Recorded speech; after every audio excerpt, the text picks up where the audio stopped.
Het is 5 uur, goedemiddag en welkom bij Joet. De NAM had bij IE een gasveld van 4 miljard kuubvoen. De grootste gasvindst sinds 1995.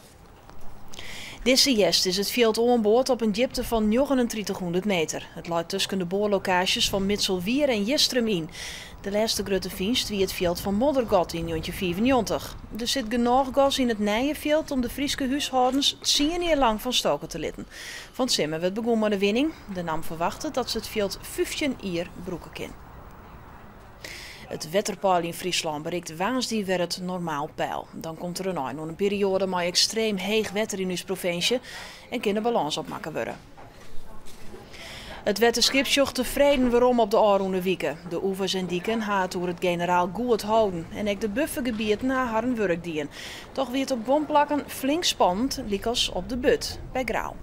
Wat natuurlijk wel eruit naar voren is gekomen, dat er nog een aantal zwakke plekken in ons systeem zijn. Daar moeten we niet geheimzinnig over doen. Voor een deel wisten we dat ook wel, weten we dat ook wel. Omdat namelijk het hele oevers- en kade herstelproject nog niet is afgerond. Daar doen we nog een aantal jaren over, dus we weten ook waar nog tekortkomingen zitten. De komende tijd wordt pensioen op hokker plakken, dus zo gauw als mogelijk actie komen mat. Het had nog niet zat druk west bij de zeehoenencrash in Pieterburen. Er zit op het stuit meer dan 360 zeehoenen in de opvang, onder andere vanwege het stormwaar. De crash ziet het extra vrijwilligers. Het stormwaar van de Aroene tijd zorgde ervoor dat een soort jonkies bij de mem wou rekken. Ze werden overal bij de crash opvangen. Zo'n 40 vrijwilligers vanuit de hele wereld binnen dag en nacht in het spier. En nog kunnen ze wel meer professionele hulp zoeken. We hebben nu gevraagd aan dierentuinen van hebben jullie personeel wat je even kunt missen. Die ook weten wat het inhoudt om met wilde dieren te werken. Want het zijn wel allemaal wilde dieren. Die ook onverwachts eens een keer als ze schrikken dan bijten ze ook. De eerste dierentuin haal helpen onbeen. Zo komt er personeel van Safaripark De Beekse Bergen.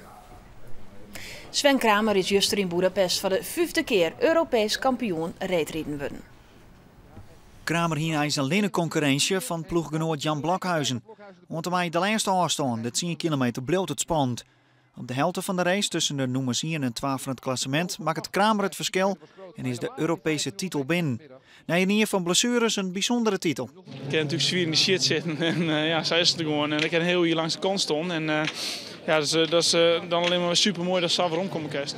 Dit heb ik nooit tocht. En zeker net toen ik 18 aan de broek kreeg op 400 meter. Was dan uiteindelijk nog wel toernooi naar die Hoorn zetten kerst is super. Er binnen geen nieuwe onjefters meer binnenkamers in de 27-jarige voetbaltrainer uit Haans. Alve jongens haar onjefte die. De man moest van de mond van de rug te komen, maar die zal net eerder als 9 februari inhoudelijk naar de zaak zijn. De man liet jongens van een hier zien op zijn bleerte lief staan en maakte er opnames van.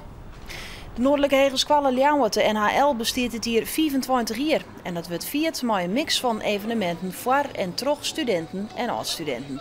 De reden 3 is het getal 25. In de simmer van 1980 gaan het 12 instellings voor hege beroepsonderwijs, maar ook of verder. De 22-jarige vrouw uit Holm die het sneun op een politieblokkade inriet, is oppakt voor poging tot deerslag. Na een wilde achtervolging troch onder andere Wergeer en Jennewaard klapte de vrouw sneun bij Oudegeer Smellingerlaan op een blokkade van politieauto's. De politie wil haar jette die dag in Ljouwert aanhouden om seizoen de riebewijs de dik op geen wie. Op Nijsdag weer dat invorderen om te Holmse met drank op en GHB achter het stuur zit. Ze heeft heel hard gereden, ook waar je maar 30 mocht.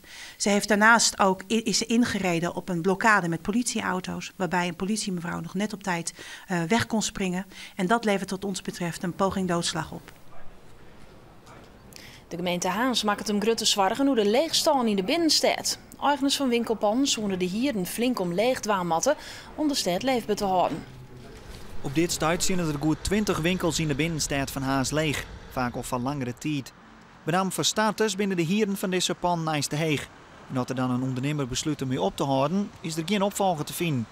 De gemeente wil daarom met de eigenaars om tafel om naar je winkeliers een koers te jan. Met het bedrijfsplan wat zeg maar, de winkelier dan kan overleggen. In het begin wat minder huur te betalen en dan aan het eind oplopend naar de huurprijs die de verhuurder wil hebben. En dan zou je kunnen krijgen dat er toch wat meer dynamiek ontstaat in ons winkelhart. En dan sjoggen we tot besluit naar de waarsverwachting. De wind draait naar het noordwesten. Het is jong droeg, mooi opklarings en de temperatuur loopt vannacht om de 4 of 4 graden heen. En morgen is het droeg, maar flink wat zinnen. De wind is matig en komt uit het westen waai en het is morgen een graad als 8.